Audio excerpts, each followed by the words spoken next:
This plenary this morning really takes us through a big arc that makes sure we touch both ends of impact investing, taking a close look at the how is impact getting to scale, and also the why. Why does it matter that we get to scale? And are we making sure to be as rigorous about the financial returns as we are about the impact? And so the panel and speakers that you've already heard have been perhaps a little more sort of technical and financial, and this group that I'm going to bring up are all folks that I have had the pleasure of following in this field for years, and they're people who hold both of those things just as closely in their work. And so they're equally rigorous about having financial returns, about operating at scale, and also about thinking about the big systems and the way that we really transform these systems. So I want to welcome to the stage Morgan Simon, Andrea Armeni, and Ed Duggar.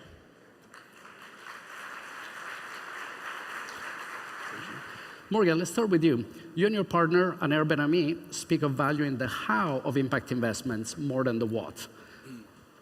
Tell us more about what that means. What are some of the examples for that? Thanks, Andrea. So PI Investments, as Andrea had explained, transitioning the wealth of a single family from 0 to 100% impact. Typically, when you go through that process, to move forward, get a little more intimate here. When you start with the question of whether you or from your financial advisor, what is it that you care about? Do you care about women? Do you care about children, Latin America, Africa? It's kind of like being in the ice cream shop of impact investment. You're already there. You know it's going to be a great experience, and you're just sort of choosing your flavor, right?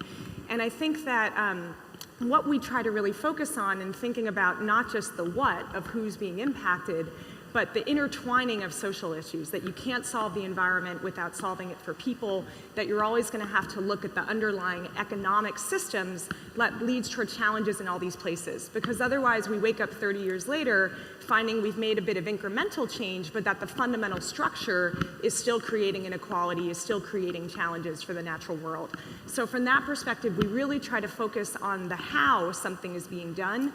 Is it creating gradual change, or is it creating systemic change? And that systemic change is really where we want to be, where we want to deploy scarce impact dollars in the world, increasingly less scarce, which is part of the excitement.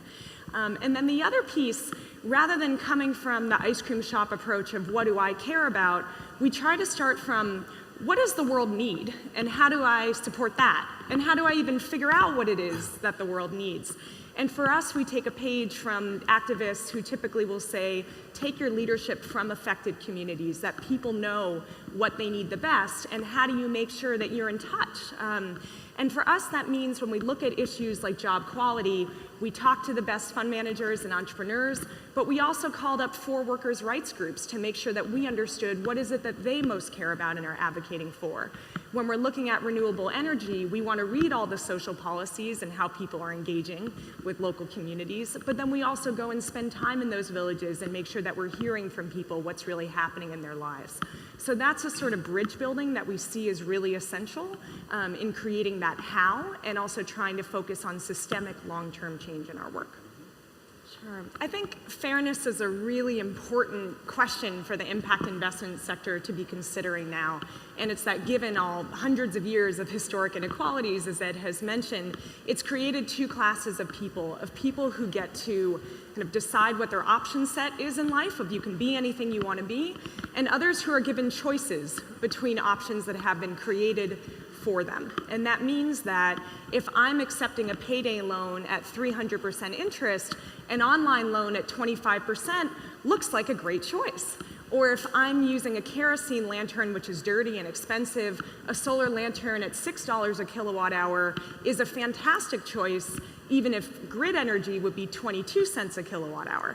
So the question is, I think often with social enterprise, we say it's better than charity because consumers got to vote with their feet and their dollars, right? They decided that that was a better choice, and it's the ultimate confirmation of that empowerment, except that they made a choice for something that was better.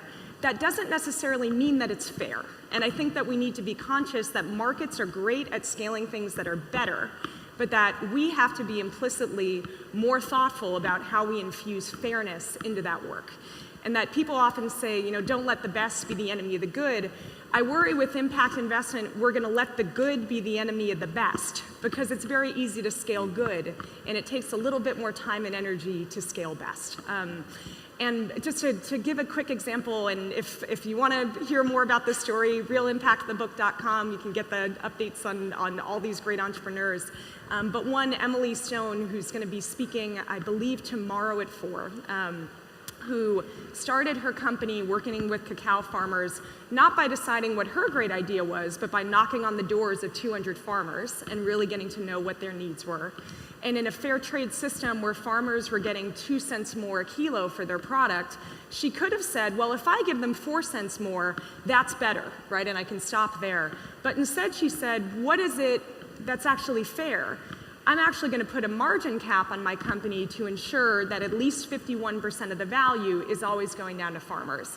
As an investor, I love a solution that's structurally fair because I don't have to supervise it. I don't have to send 10 impact measurers into the field. I know that every transaction that's done is going to be creating more value for that community than what I took back out. And that, to me, as we scale, if we can create more value for communities than what we take out, then we're succeeding in our impact mission. That's right.